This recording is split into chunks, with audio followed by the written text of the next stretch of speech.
கடந்த கால ஆட்சிகள் என்னன்னா பூரண மதுவிலக்கு அமல்படுத்தப்படும் அப்படின்னு சொன்னாங்க.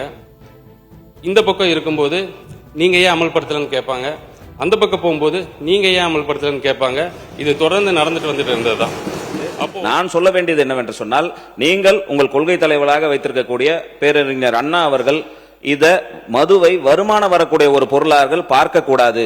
மதுவினால் வருகின்ற வருமானம் குஷ்டரோகி கையில் இருக்கின்ற வெண்ணெய்க்கு சமம் என்று பேரறிஞர் அண்ணா சொன்ன வார்த்தைகளை இங்கே நினைவு கூறுகின்ற அதே வேளையில் இந்திய அரசியலமைப்பு சட்டம் ஆர்டிகல் 47 படி மது என்பது எந்தவித காரணத்திற்காகவும் ஒரு அரசாங்கம் முன்னெடுக்க கூடாது.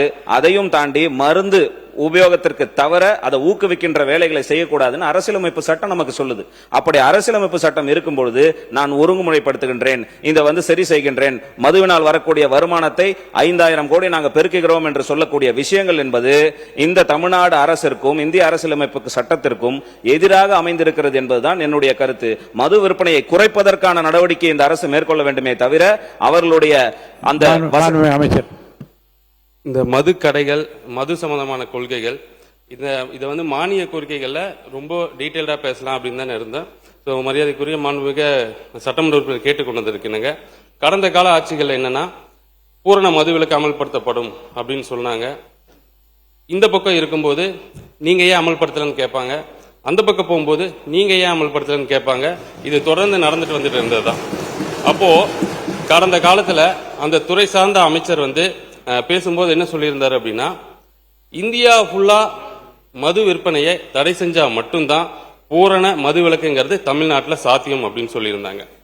அப்போ இங்க மது விலக்கை கொண்டு வரும்போது பக்கத்து மாநிலங்கள்ல நம்மளோட எல்லையொட்டி இருக்கக்கூடிய மாநிலங்கள்ல அந்த மது இப்பவே கடந்த கால ஆட்சிகள்லயே இல்லிசிட் அராக்குன்னு சொல்லக்கூடிய அந்த பொருட்கள் உள்ள வந்துட்டு இருந்துச்சு.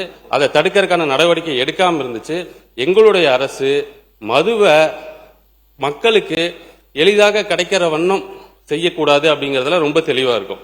அதனாலதான் இந்த கோயில் பக்கத்துல இருக்கிறதுல பேருந்து நிலையம் பக்கத்துல இருக்கிற இடத்துல எல்லாம் நாங்க அதை க்ளோஸ் பண்ணிட்டு இருக்கோம்.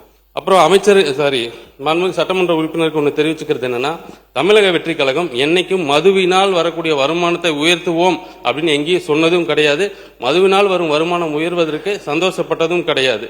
நாங்க இப்பவும் அந்த 717 கடைகளை க்ளோஸ் பண்ணதுக்கு அப்புறமும் மரியாதைக்குரிய சட்டமன்ற உறுப்பினர் கேட்டார் எப்படி வருமானம் பெருகுச்சுன்னு.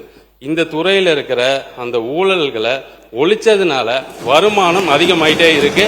இன்னமும் அதிகமான வருமானங்கள் வரும் அப்படிங்கறதையும் மாண்புமிகு சட்டப்பேரவை தலைவர் வாலியாக தெரிவித்தார்.